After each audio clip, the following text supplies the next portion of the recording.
मुझे डर है कि अगर मैं एक और दिन रुकूंगी तो मेरे हाथों से किसी का खून हो जाएगा। You fucking piece of shit! बेहुदा औरत! तुमको आज तक जो कुछ भी पता था मेरी बदौलत पता है। मैंने सिखाया तुमको ये सारा काम। आपने मुझे सिर्फ दर्द दिया है। Pain in the f***ing ass. And you know what? तू चीतिया। तेरे को बराबर होता नहीं क्या बोलने को? चले एक काम कर, 200 रुपए दे और 50 रुपए काट ओवर एक्टिंग की वजह से।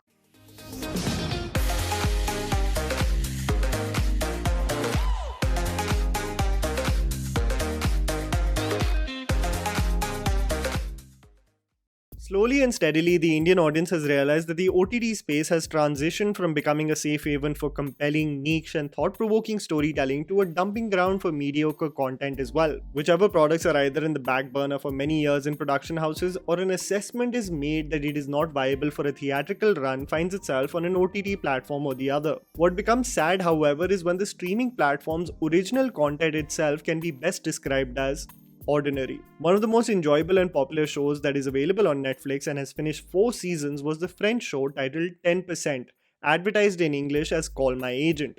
This is a show that showcased a talent agency and the several hurdles its members have to face while dealing with actors, their egos, and the bizarre but in control nature of the film industry. The show was not only executed brilliantly, but it had a very self-aware tone to its pitch, and by that I mean is that personalities in the show played exaggerated versions of themselves, and convincingly so. This never took away the quotient of realism and kept audiences invested in the madness that follows in both the team's professional and personal life. So when it was announced that India is going to remake the popular French show, I was genuinely excited as I thought that it will tap into the eccentricities and distinctive nature of our very own Hindi film industry in Mumbai. There honestly isn't anything as unique as Bollywood in the world. The stories we know, the years of camaraderie and rivalries we all know of, the personalities and character traits that are discussed in the grapevine, and the sheer disorganized but thriving nature of the industry. There is so much potential to tap into through a fictional show and actors playing themselves. But as you start the first episode and realize that this is a scene-to-scene remake of the original and that to an awful adaptation to add to it,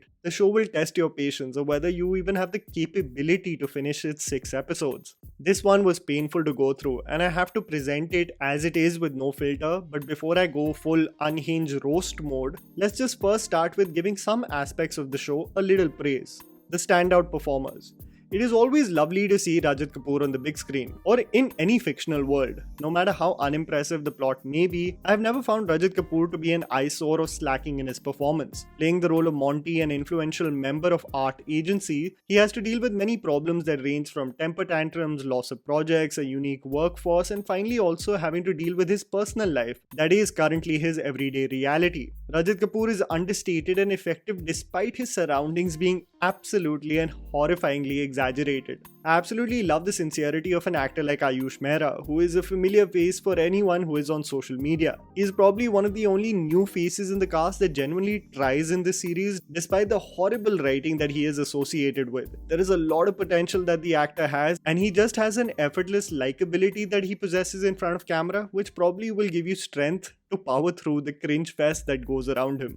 The cameos that got it right. So a lot of actors and artists play exaggerated versions of themselves in this series, and while some put forth the hammiest of performances, making me think about the memo that they may have received as they got the script, some still have the ability with their presence and charm to have some kind of impact. Ila Arun and Lilith Dubey have to be the star cameos of this series, playing veteran actors and rivals who have had a history of spats that somehow translate into several arguments, especially publicly, lacking any form of social cues or awareness to air out their differences during a funeral. It makes for the only scene that will actually make you momentarily chuckle. Other than that, I can only think of Ali Fazl playing a self-absorbed douche of an actor really well. The fact that we know he isn't remotely close to the version that he played of himself just makes it even more enjoyable. You know, when Farah Khan is more convincing as an actor than the main cast itself, then there is a huge problem with whatever this turned out to be. Let's talk about the major problems. The insult to the original. The 6-episode Indian series is a scene-to-scene copy of the original, and it's baffling that even though it is a copy of an already proven and enjoyable product, the Indian creators, and I'm not mincing my words in any way,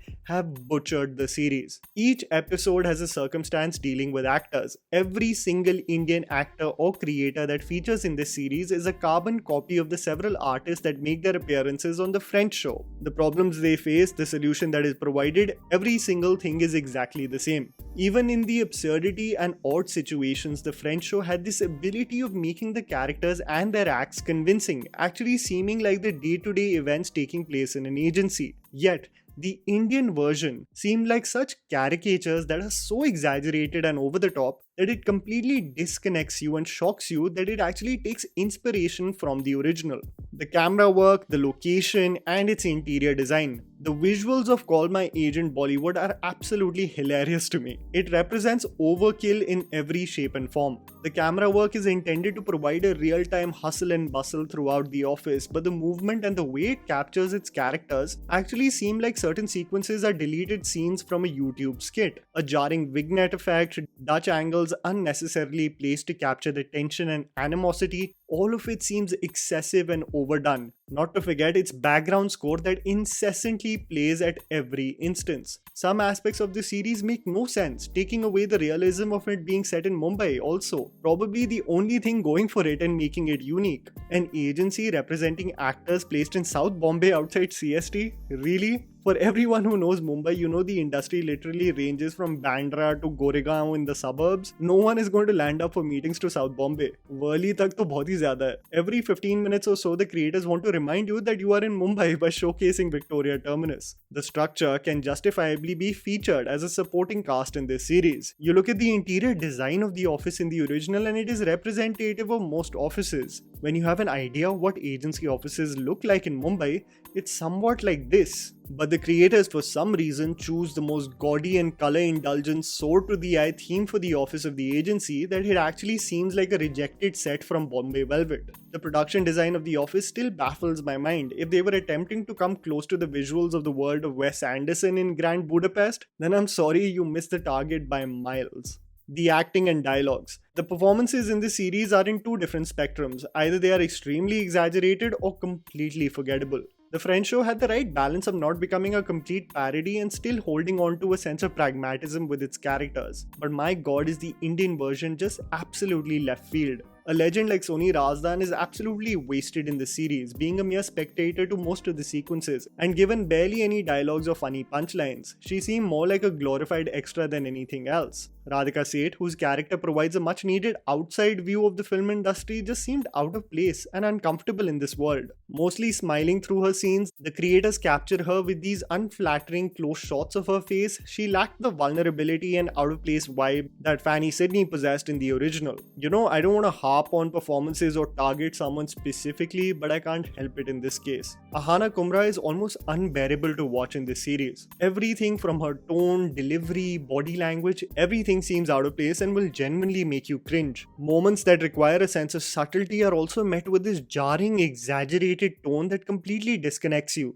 Not to forget the Janabs and the Mohtarmas at every instance just annoy you. I haven't seen such a hammy performance in a long time, and I really don't know what went wrong in the memo given to the actor for the same. Half-baked cameos in the same-sex relationship. Most of the appearances of actors playing themselves is either forgettable or just plain uncomfortable to watch. Dia Mirza does as is required. I can't really fault her for her cameo in this series, and I feel the same for Richa Chadda. The episode with Lara Datta and Sarika and her daughter Akshara will literally give you an aneurysm, wondering what's even the point of such scenes executed so poorly. The biggest waste of an opportunity is with Jackie Shroff, who is a very interesting character outside of films, but they hand him such a banal subplot. The biggest issue I feel was the portrayal of the same-sex relationship between Ahana's character and the new auditor, who, by the way, can just barge into anyone's house, check their personal records like she's some USADA doing drug tests of athletes. The courting process and the scenes shared between both actors is literally harassment in the workplace. It also makes me think about the representation of same-sex relationships. Is it just the idea of what people perceive same-sex couples act like behind closed doors? The intention and execution of those scenes borders on being an extension of the old Balaji universe that is representative only to titillate and excite rather than showcase any form of authenticity. It's sad that when I think about authentic storytelling regarding the film industry, only Luck by Chance comes to my mind. A powerful film that showcases the restrictive bubble of the film industry, the arduous environment one has to deal with in Mumbai to even make a name for themselves. Agents, actors, directors, production houses, the attention to detail of the world created by Zoya Akhtar. While actors also played exaggerated and hilarious versions of people you may know of through the grapevine, like Rishi Kapoor and Sanjay Kapoor's character, it all made for ingredients that are so vivid in my memory that I actually did a detox after this series and watched that film. And I would recommend you do the same on Netflix. Even parodies of the film industry like Om Shanti Om or a meta film like AK vs. AK did a better job at representation of the crazy jungle that is the film industry than this god-awful remake of a celebrated original show. I'm honestly just fed up. And that was the video, guys. Write down in the comments below what you thought about the series. Please don't forget to follow me on Instagram. The handle's right in front of you. Follow me at JammyPants4. Also, please support us by smashing the like button and subscribing to our channel for weekly content ahead. Thank you for watching.